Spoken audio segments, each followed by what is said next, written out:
Hi, this is Joe Mitchell from ActivateYourGreatness.com and welcome to my blog post.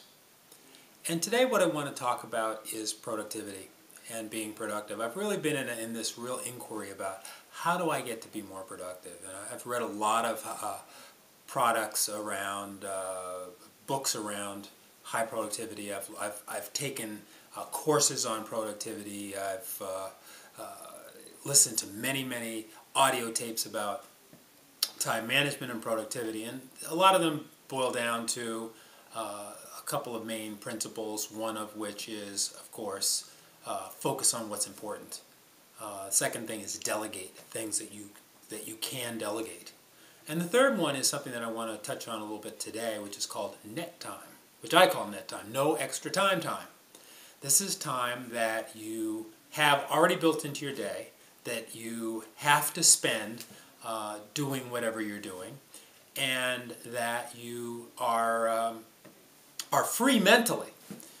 You're doing some type of physical task normally, and so this might be brushing your teeth, this might be making your bed, this might be taking the bus, this might be straightening up, organizing things to some degree. This might be, in some instances, eating dinner alone or eating lunch alone.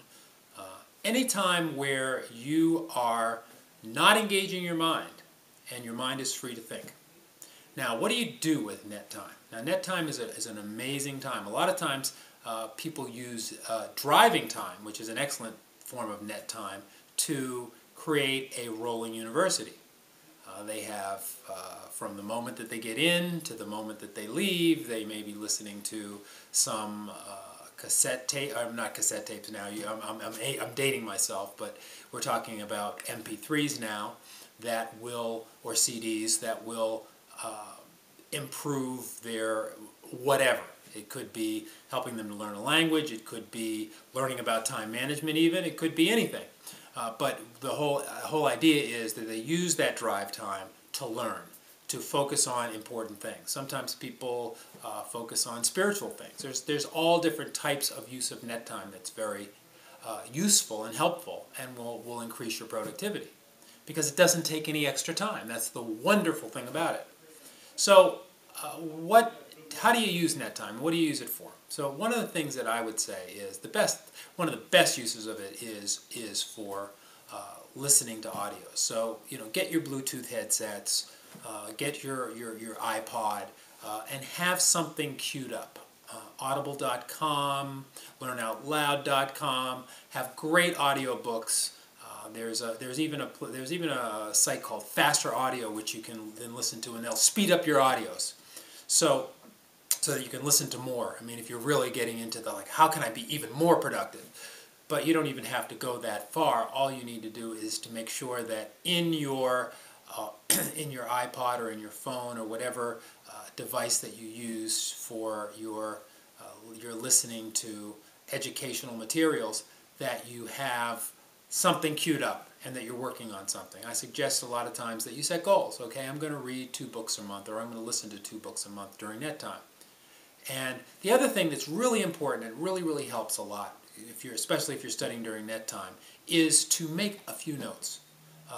Sometimes they can be mental notes. Yeah, that's good, and some people are better than others at doing that. But the real kind of notes you want to do are physical notes. Make a few notes, because when you make those notes, it activates different parts of your brain, and it makes you much more likely to remember the materials. Sometimes I like to listen to things over and over again, but the note-taking really does help quite a bit. And then, of course, you can review those notes as you need to.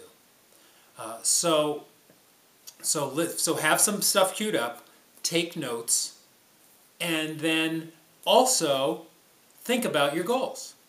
When you have some downtime, when you have some time when you don't have to activate your mind, when you're not having to be busy mentally, think about your goals. Think about the things that you really want, and think how great it's going to be to really have them, and turn up those feelings.